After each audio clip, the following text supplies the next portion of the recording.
Viernes 24 de julio del 2020, faltan 22 días para la toma de posesión de las autoridades electas y 160 días para que termine este año. Tenemos luna nueva, el 10 de la Santa Cristina, Virgen y Mártir, también de Verónica, Francisco Solano y Ursicino.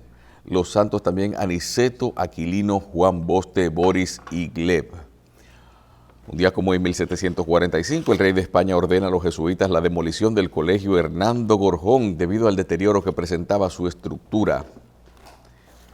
1824, el cardenal Julio M. Zumeglio comunica al presidente haitiano Jean-Pierre Boyer la resolución del Papa, autorizando la extensión hasta Asua de la jurisdicción del arzobispado de Santo Domingo. 1844, el presidente de la Junta Central Gubernativa, general Pedro Santana, declara traidores a la patria a Duarte, Sánchez, Pina, Pérez y otros duartistas al tiempo de incrementar la persecución de los patriotas.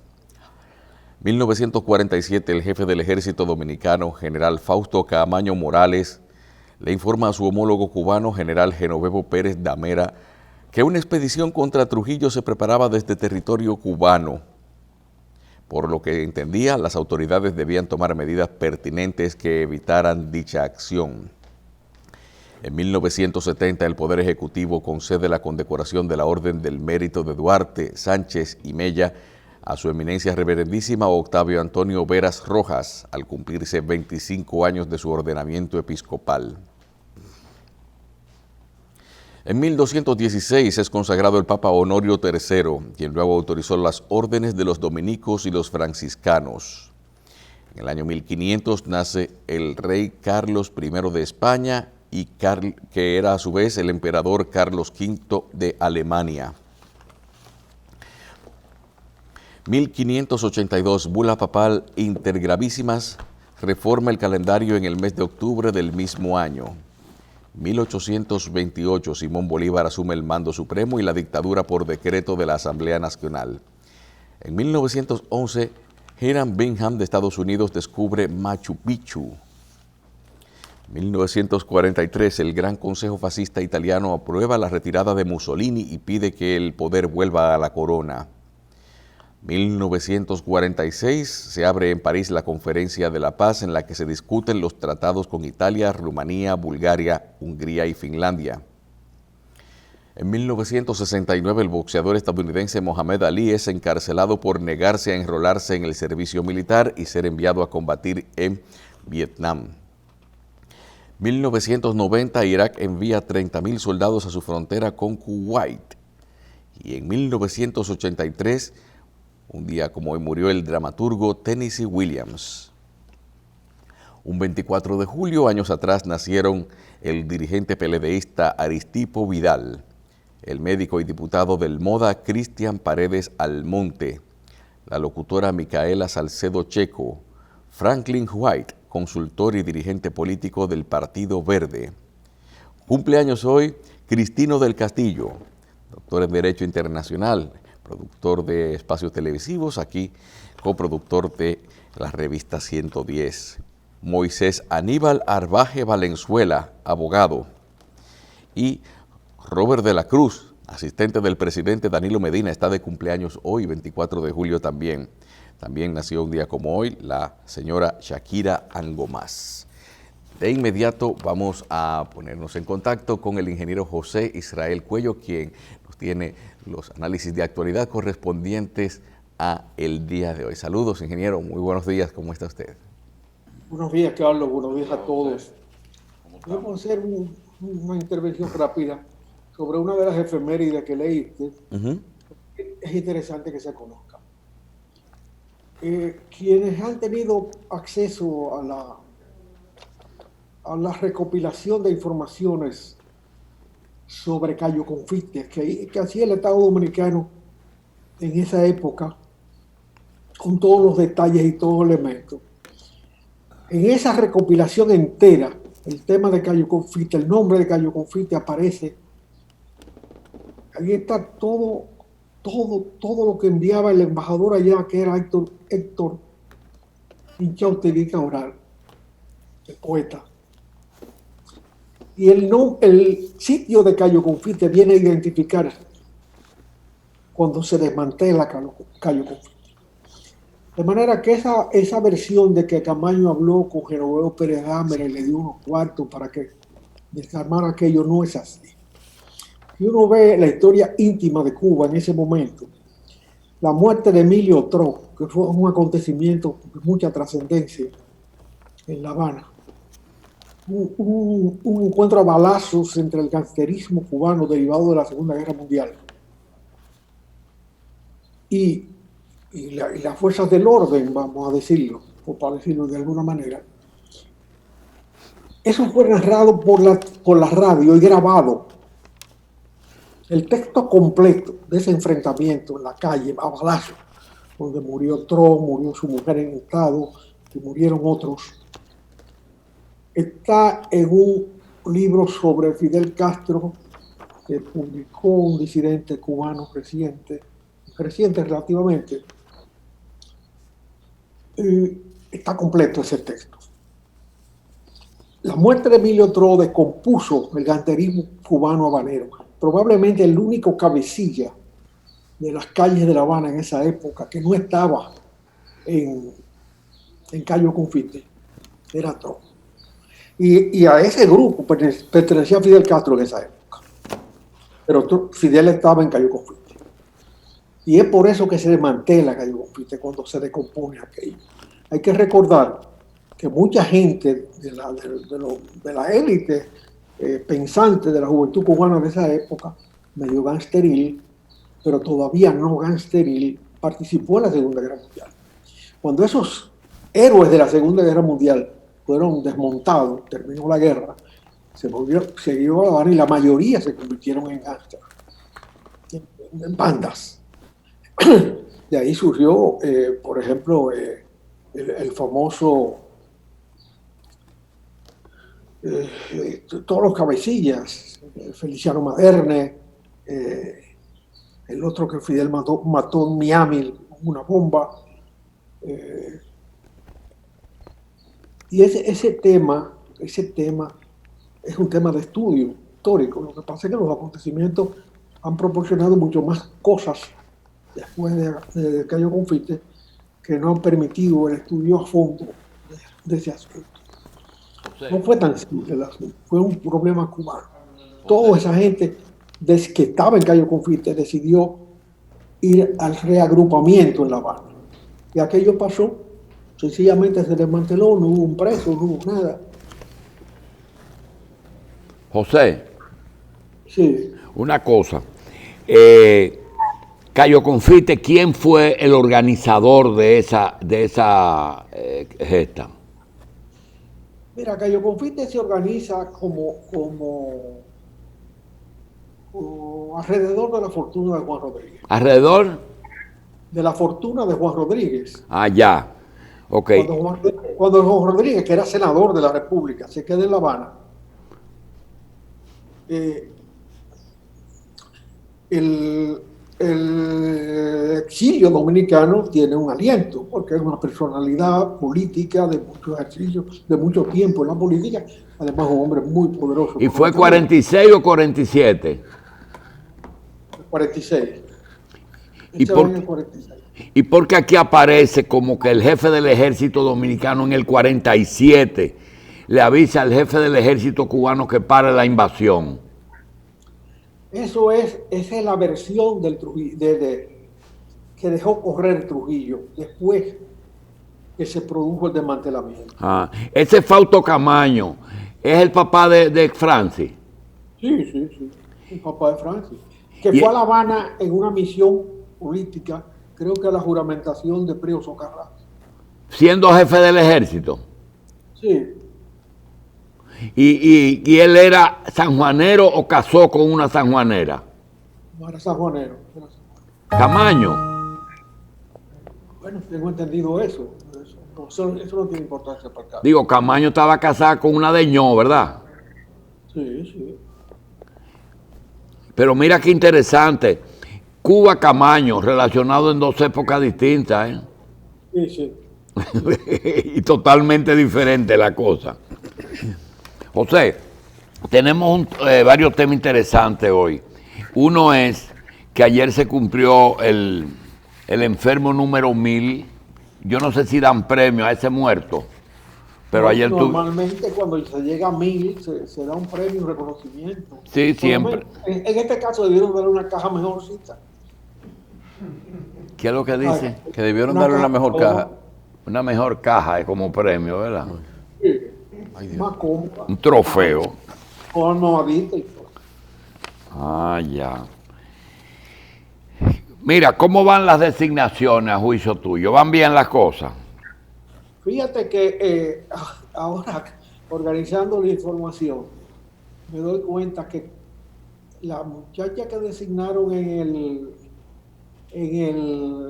la juventud, la señora Kimberly Taveras, había estado en un programa con nosotros, cuando lo hacíamos en vivo. Sí, Kimberly, desde que era candidata a alcaldesa de La Guayiga. O fue alcaldesa en alguna ocasión. Sí. Pero tiene mucha formación. Con el nombre que tiene y el rubio que usa, parecería que tiene un programa de televisión. Pero no es así, no. Tiene formación profesional y mucho éxito profesional. Quiero... En la época que tuvimos a Ramón Albuquerque asistiendo, lo acompañó varias veces. Quiero aprovechar que tú recordaste que ella estuvo aquí, que hay un personaje muy amigo de nosotros que casi era coproductor aquí, nuestro amigo Ramón Albuquerque, que quiero decirte que hay que reconocerle que son de los pocos políticos que han preparado jóvenes.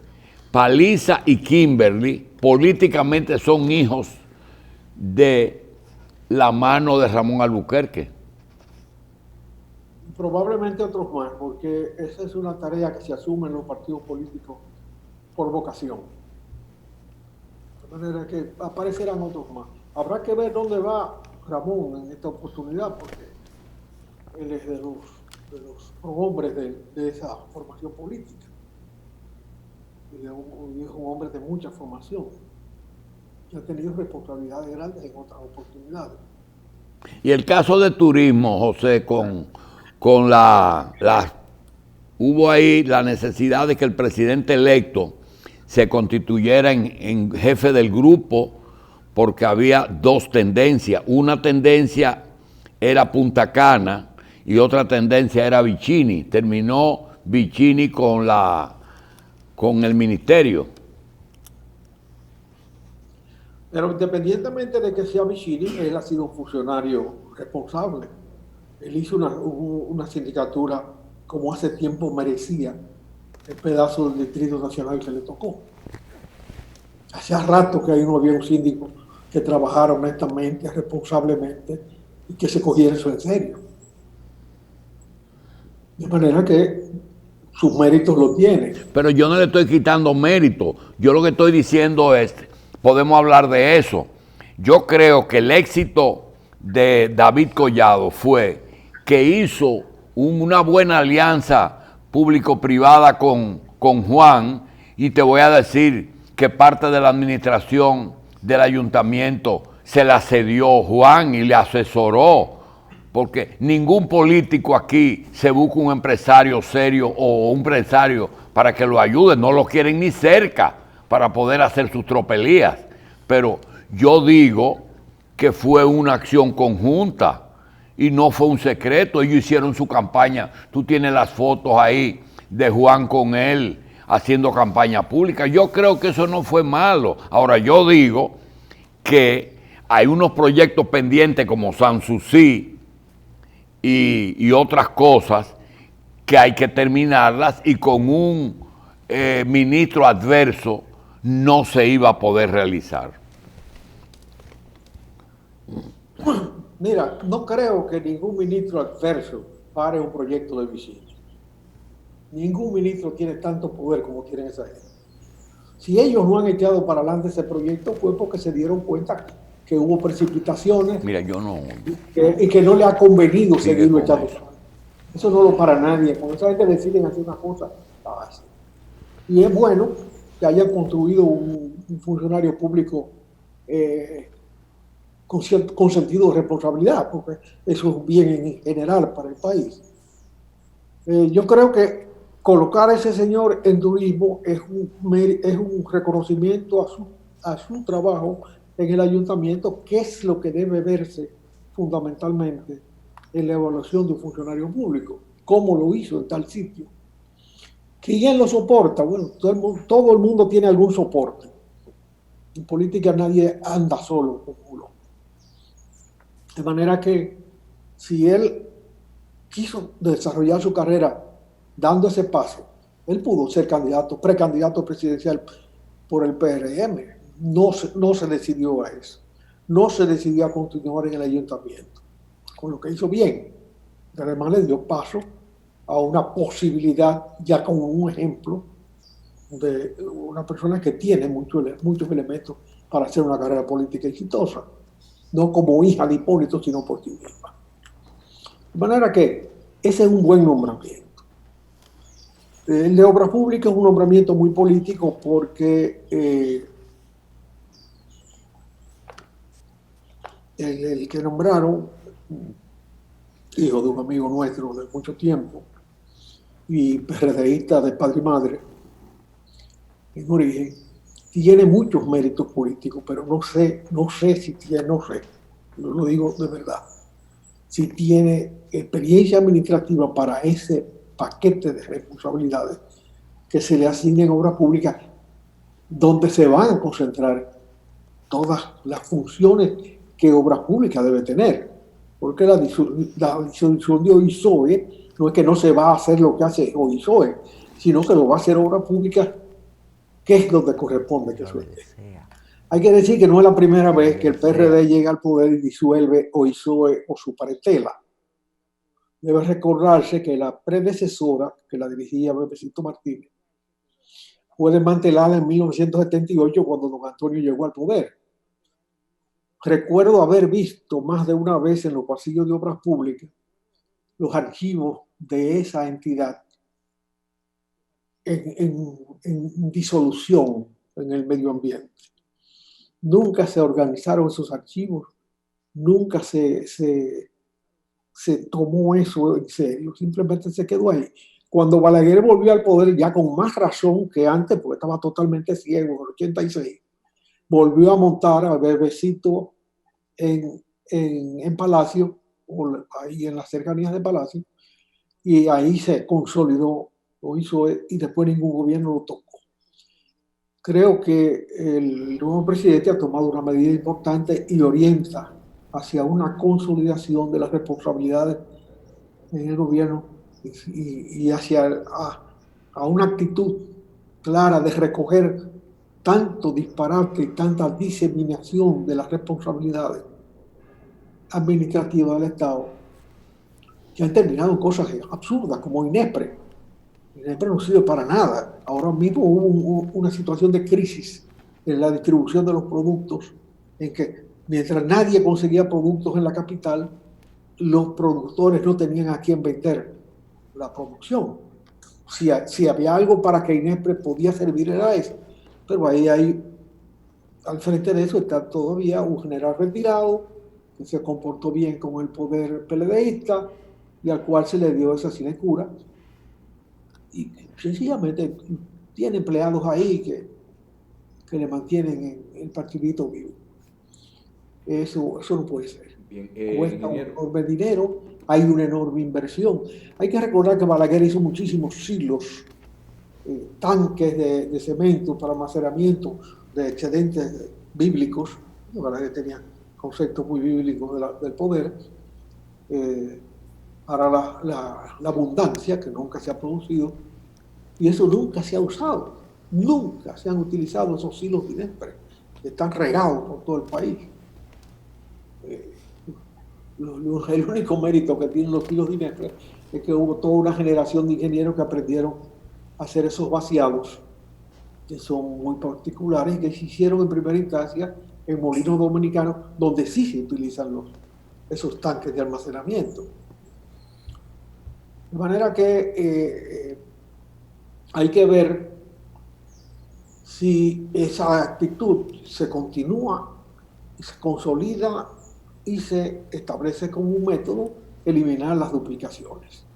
Bien. Lo de OISOE es una duplicación, porque la función de obras públicas es diseñar, concebir proyectos y supervisar la ejecución de esos proyectos. Esas son las funciones de obras públicas. Todo eso se ha diseminado una cantidad de cabezas dispersas y enfrentadas entre sí, que necesitan un criterio de organización del Estado diferente.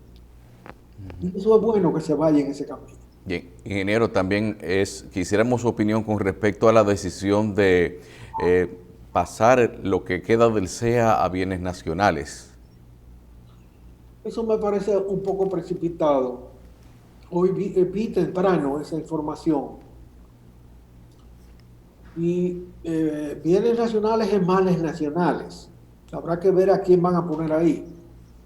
Porque quitarlo del CEA, donde se estaban dilapidando esos recursos, para llevarlo a otro sitio donde se dilapidan también, no corrige muchas cosas. Esa dilapidación de los recursos del CEA es más dañina que la consolidación de esas tierras que hizo Trujillo, quitándosela a la gente y pagándole tonterías de los políticos. Cuando Trujillo se le metió en la cabeza hacer azucarero, concibió el ingenio el primer ingenio que hizo fue el Catarey en el 48, es un pequeño ingenio, pero sin embargo, para hacer Catarey se llevó un boque de cacao y café, que era extraordinario, y de paso sembró de una hierba, porque la caña es una hierba, todos sus enormes terrenos, donde está la pluviometría más alta de las Antillas, de Villa Altagracia. Ahí llueve prácticamente todos los días. Entonces, tener sembrado de caña, eso fue un disparate. Pero después se le metió en la cabeza hacer el ingenio más grande del mundo, como él decía, Jaina, y lo hace a la orilla del mar. Señor, se llaman centrales azucareros porque están en el centro de la plantación. Porque el problema es recolectar la caña y llevarla a la producción. Necesita ese criterio centralización en sus ubicaciones. Porque el tiempo de molienda garantiza un rendimiento mayor del guarapo y de la producción azucarera. Entonces, ¿por qué coloca un ingenio a la orilla del mar? Bueno, porque el único factor de la producción y la venta del producto que él no dominaba era del mar para afuera. Hasta ahí él podía dominarlo todo. Entonces lo pone ahí en Jaina. Un ingenio inmenso con caña a 100 kilómetros de distancia. Bien. Ingeniero, también dentro de los temas suyos para el día de hoy nos habla de lo que es otra intención de las del gobierno, que es unificación de las EDES. También, en lo particular, quisiéramos saber lo que usted opina con respecto a eso, ante muchos reclamos y muchas propuestas de lo que sería tener un solo consejo directivo en vez de todos los que actualmente se reparten, todo lo que es la administración de la electricidad. En la electricidad hay una dispersión de recursos extraordinarios. El esquema peledeísta hay que sencillamente corregirlo. O sea, se hace la privatización para darle eficiencia al sistema. Pero en lo que termina el asunto, en lo que se empareja el asunto, el gobierno ha asumido todas las pérdidas de la distribución y los privados han asumido todas las ganancias del sistema. O sea, se ha roto en dos, producción y distribución. Y la distribución que originalmente se sorteó y que originalmente ganó las 2/3 partes Unión Fenosa, luego se renegoció con Unión Fenosa y se le pagó lo que era un negocio quebrado. O sea, si ellos hicieron una postulación de sus conocimientos, que tenían información privilegiada porque ellos habían hecho el estudio previo, la privatización para la corporación de electricidad. Ellos sabían dónde estaban las fallas. Ellos optaron por construir 2 plantas eléctricas que están produciendo, una en La Vega y otra aquí en las afueras de Santo Domingo, 2 pequeñas plantas eléctricas, y que ahora quedan un poco fuera del sistema porque, primero, por su capacidad de producción son muy pequeñas, y segundo, porque sus combustibles tienen alto costo en el proceso. Pero en la comercialización fracasaron en primera instancia. Hipólito Mejía precisamente fue allá, habló con el rey, le puso la mano en la barriga al rey. Rey, ¿qué tú haces todo el día? Ahora se sabe lo que el rey hacía todo el día. Pero en realidad lo que hizo fue comprarle otra vez el asunto. Bueno, el que se mete en un negocio y quiebra, sencillamente quiebra él.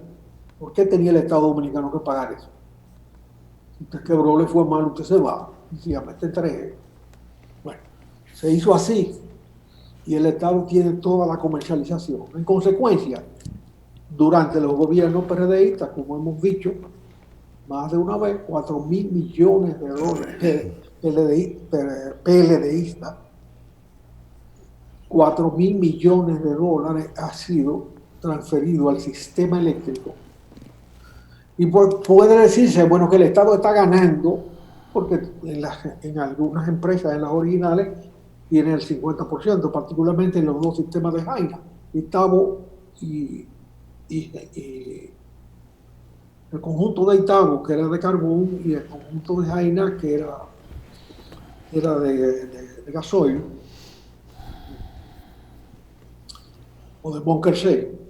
Esos 2 conjuntos que se privatizaron con el criterio de mitad y mitad, donde nunca se ha hecho una auditoría de los aportes privados, que debían ser del mismo nivel en la misma cuantía. Se le había entregado hierro viejo y terreno y propiedades inmensas, sistemas productivos, con muchas deficiencias, pero produciendo.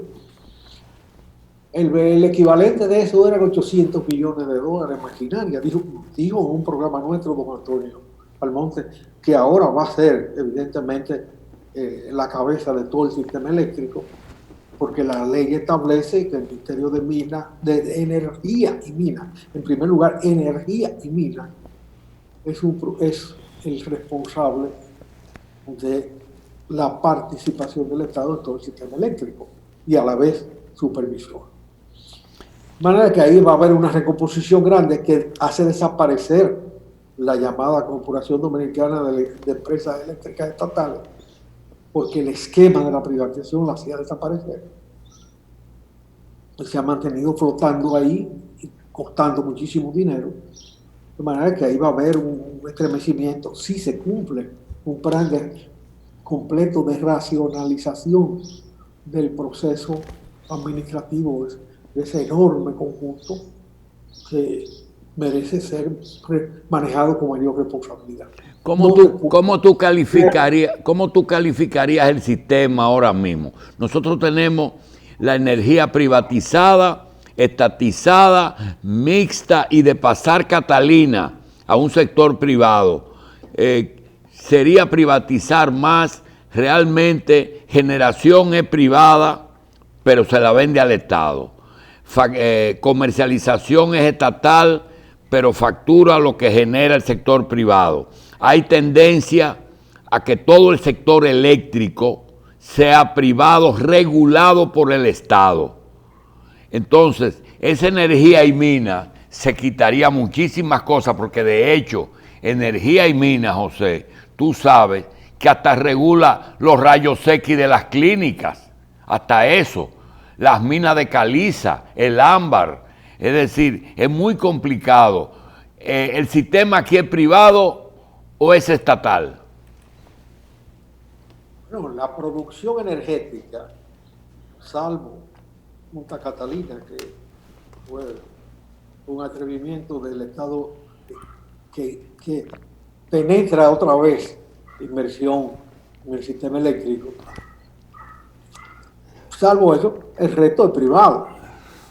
De manera que habrá que ver qué se va a hacer con Punta Catalina, qué va a hacer con Punta Catalina el nuevo gobierno. Hay que decir que la concepción del Ministerio de Energía y Minas fue una concepción muy particular de quien propuso ese proyecto de modificación de la estructura administrativa del Estado y que fue designado su primer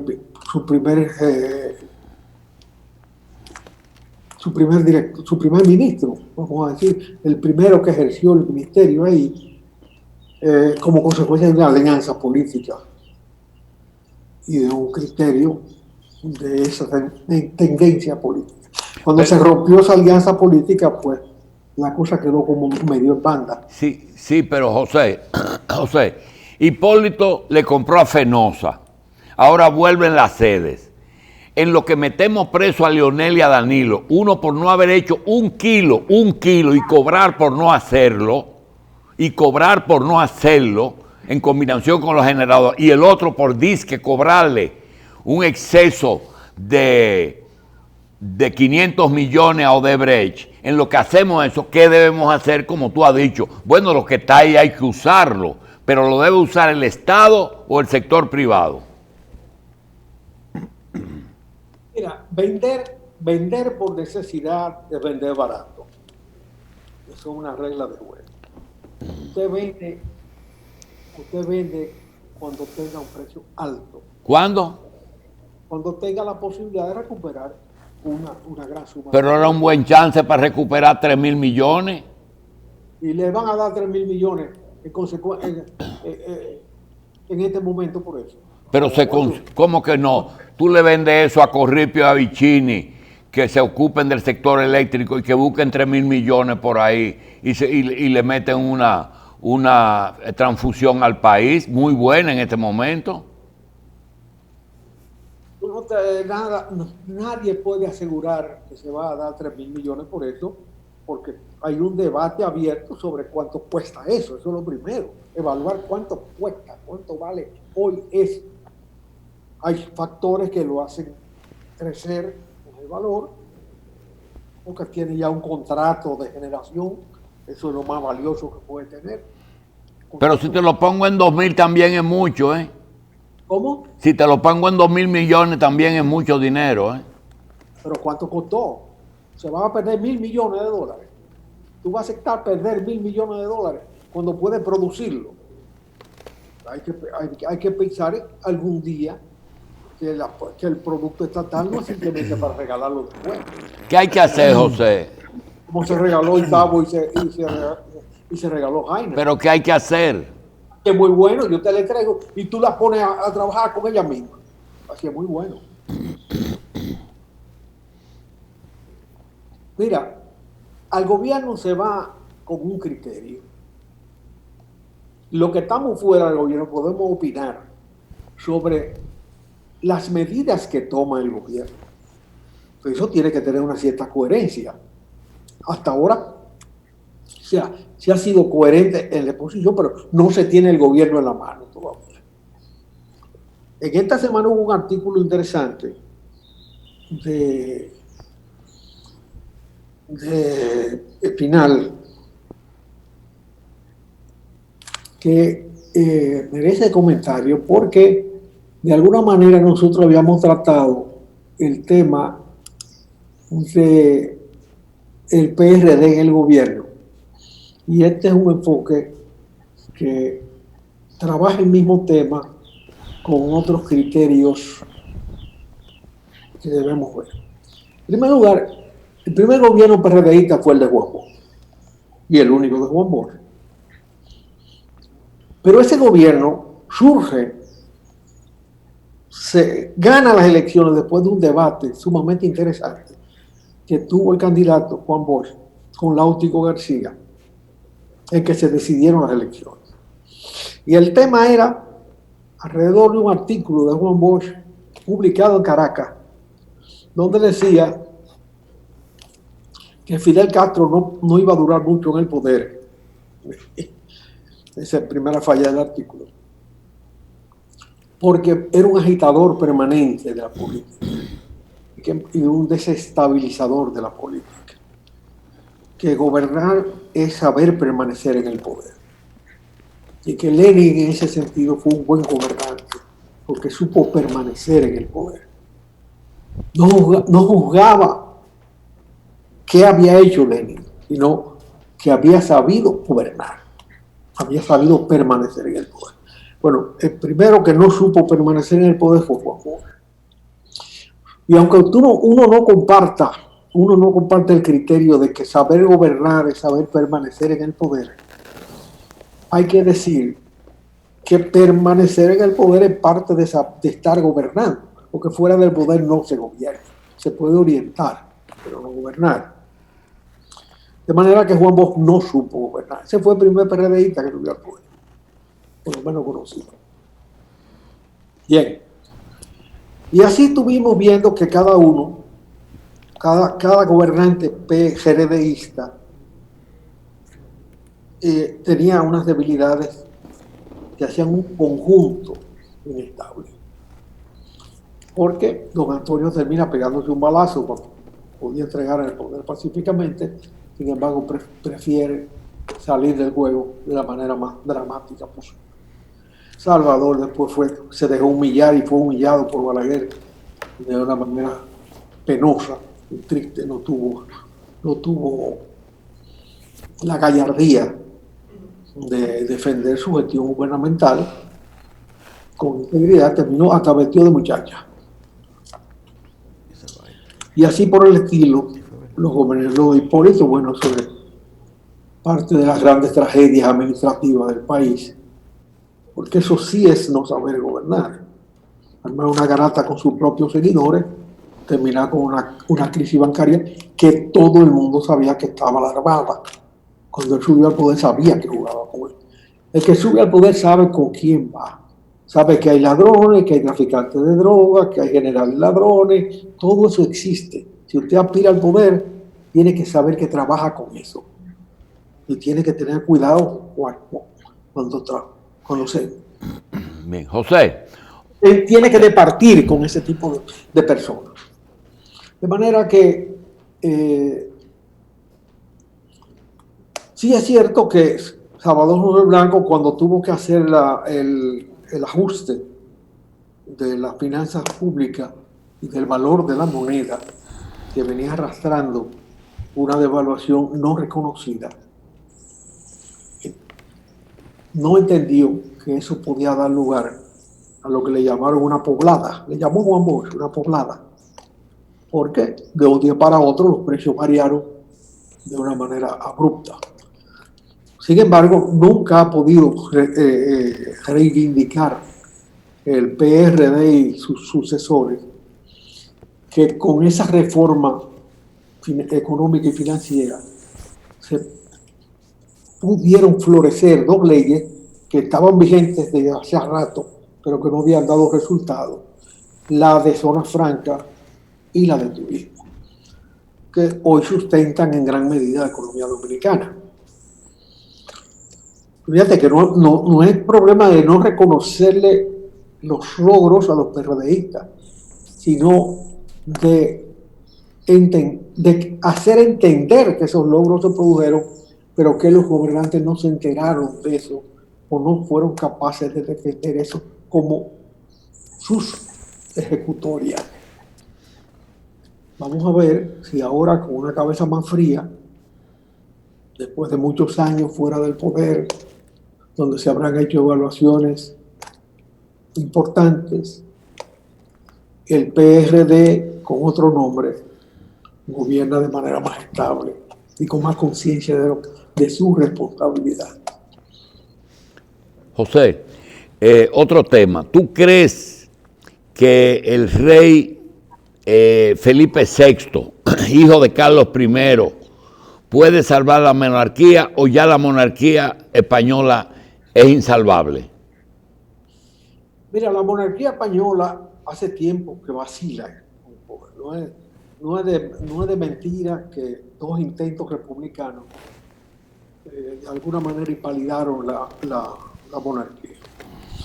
Franco entendió que bajo su tutela, la creación de una clase media daba lugar a la estabilidad social necesaria para un régimen estable sin despotismo.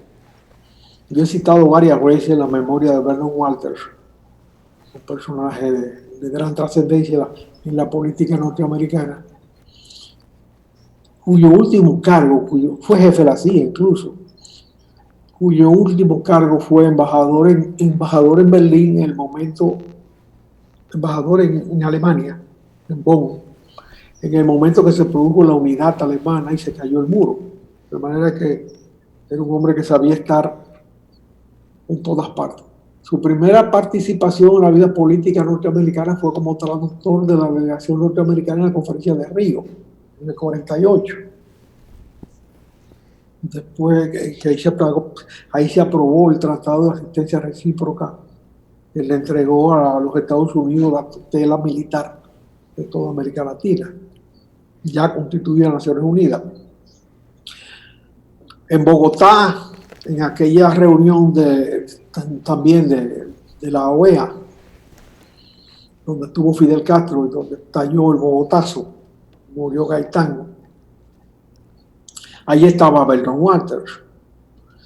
Después fue el traductor de Kissinger en las reuniones con los chinos y con los vietnamitas que dieron lugar a la transformación de la política norteamericana bajo el régimen de Nixon, pero con la cabeza de Kissinger, y que se produjeron en París durante varios años. En sus memorias, antes de terminar su vida, pero debe haber otro tomo por ahí, él narra la conversación que tuvo enviado por Eisenhower con Franco, y que se atreve a hacerle la pregunta de la sucesión. El ministro de Relaciones Exteriores norteamericano, de español, que lo acompañaba en esa reunión, se estremeció porque hacerle esa pregunta a Franco le entendía muy peligroso. Sin embargo, Franco la contestó con tranquilidad. Digo, aquí se ha desarrollado. ¿Quién es mi sucesor? Mi sucesor es la clase media. Bueno, la clase media ha manejado la política española tras la muerte de Franco. Sí, pero José, mira, la gente... La corona les resulta un atrabajo. Sí, pero... Perdón, ¿qué estaba pensando Franco cuando entendía que después de tener, como tú dices, en aceite extra virgen, en aceite de oliva extra virgen, al joven ese, Juan Carlos I, en lo que parece que lo único bueno que hizo fue decirle a Hugo Chávez, ¿por qué no te callas? ¿Qué pensó él? ¿Qué beneficio tendría España de una monarquía? Eso es lo que nos están preguntando los muchachos de ahora. ¿Para qué él inventó eso si él tenía todo el poder en España? Lo que pasa es que mucha gente pensaba que a la muerte de Franco podía desencuadernarse el asunto. Y realmente hubo una transición pacífica, pero esa transición que fue orientada por Franco, naturalmente, cuando él se murió él y ya su orientación no está. Entonces el rey comenzó a hacer de la suya, sencillamente. Pero bueno, España ha tenido una monarquía tan débil que la Isabel II de España, que gobernó muchísimos años, salía de parranda toda la noche en un Madrid de otro tipo, que no tenía ni siquiera pudor en su vida más elemental. Es una monarquía sumamente débil que cayó 2 veces.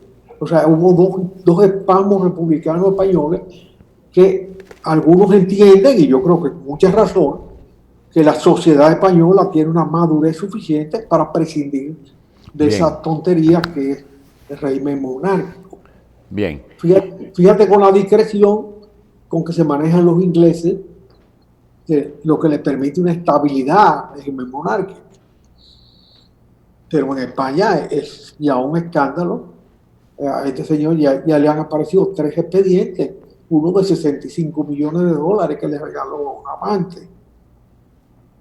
Bueno, bien, yo quiero dar las gracias, José, pero hay una petición que hacen que yo creo que el lunes vamos a hacer uno de los pocos programas que son planeados. Nos piden, nosotros queremos saber qué opina el ingeniero Cuello en perspectiva de lo que está surgiendo hoy, como si fuera un huevo que eclosiona cada día con un pollito.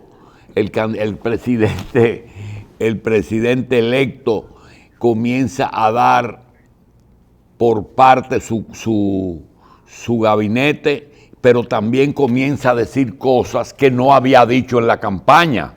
Es decir, tenemos que esperar, ya habló del CEA, ya habló de las EDES, de fusionar cosas, pero también hay otro problema. Cuando ahorra, tiene que votar personas. ¿Dónde va a colocar su gente si 5,000 personas que queden sin trabajo y sean sustituidos por 5 PRMistas que son PRDistas del pasado? Pues estaría bien, pero si es para no sustituirlo, ¿qué pasaría? Es decir, que quieren análisis completo de cosas que uno no sabe. Le prometemos que para el lunes vamos a tener la media hora del ingeniero Cuello con cómo uno ve el gobierno que sale, porque el que la monarquía en España se quede o no se quede, yo creo que sería bueno porque viene para acá, para Romana, y entonces eso va a producir que 4 muchachas le sirvan y habrá empleos 4 o 5 personas, pero no es tan importante como un gobierno nuevo en medio de una crisis que hoy mismo se está llevando 1.572 contagiados. José, lo hacemos el lunes. Tú me trasladaste por el lunes ya, porque yo creo que es el martes. El martes. ¿Qué pasó el lunes? No, que es el martes que le toca. Ah, el martes es lo mismo, el martes. Ese es un problema de día. Lo hacemos el martes entonces. Está bien. Gracias, José. Uno tiene que evaluar este gobierno en la medida que toma decisiones. ¿Qué dice? Evaluar el gobierno. La evaluación de este gobierno, uno tiene que hacerla en la medida que toma decisiones, porque está haciendo muchas cosas que no dijo que iba a hacer. Bueno, la de ahora, el de gobierno que se va. No, el que está. Ah, bueno, pero el que está todo el mundo sabe, porque tenemos 23 papeles de estos que dice que él tiene que estar preso por ¿cómo se llama? Por Catalina, y no, eso hay que analizar. Y ahí te tenía esto también. Mira qué bonito esto, mira, bonito. Esto tiene 2 lecturas. Una es, qué bonito es que cada niñito en la escuela tenga una computadora en República Digital. Yo creo que esto es encomiable. Ahora, depende del lado de la moneda. Si tú analizas quién se lo compraron, cuánto se ganó el que lo vendió, con cuánto se robaron, entonces yo creo que eso es mejor dejárselo al nuevo procurador general, porque aquí todo es malo, José. ¿Cómo vamos a evaluar un gobierno que se va por ladrón? ¿Cómo vamos a evaluar el mejor gobierno de aquí se va por ladrón? Entonces no tiene sentido. Mira, por ejemplo, esto, qué belleza. Pero a lo mejor es un engaño que le han hecho al Estado. ¿Verdad? Mira qué bonita está la pizarra. Así que vamos a evaluar las 2 cosas. Yo no tengo problema, porque tú sí no tienes ningún problema en decir lo que uno cree. Pero yo tengo mi aprehensión. Lo primero que yo no comparto la idea de que el gobierno perdió las elecciones por ladrón. El gobierno perdió las elecciones sencillamente porque se desgastó en el ejercicio del poder, entre los cuales está un manejo ligero de las finanzas públicas, del gasto público, una inversión muy cuestionada en la Junta Catalina, pero fundamentalmente una división del partido de gobierno y un candidato no hecho, un candidato que no cuajó. Eso no indica que no tenga posibilidades políticas. Bueno, hay candidatos que cuajan. No había perdido en las elecciones pasadas. Porque no, el PLD no entendió que su candidato era Leonel. Y si el partido no lo entendió, perdió. Porque que No, el Mesías pero no, lo eso desperdiciamos. el que crea que la sanción del voto fue por ladrón, bueno, eso es su criterio. Pero eso no es así. Un desgaste político se produce para cualquier hombre. Bueno. Trujillo se gastó en el poder 30 años de poder y murió joven. Trujillo murió joven relativamente. Aquí hay gente que ha vamos. gobernado a los 90 años. El martes viene, vamos a venir con las... Cuando murió. Es más, vamos a ver si nos ponemos una mascarilla y tratamos de que, como yo soy medio sordo, a veces no oigo todo, a ver si hacemos un programa que José esté presente. Ojalá. José tiene 5 meses confinado, que no sale ni al balcón. Mira, no, al balcón yo me asomo, sí, pero... ¿Cómo? Oye, yo tengo más tiempo aquí, tranquilo, que es lo que pasa en la Victoria. Y que tiene más tiempo. Más que lo que pasó en la Victoria, tiene él en su Sí, casa. sí. Más preso.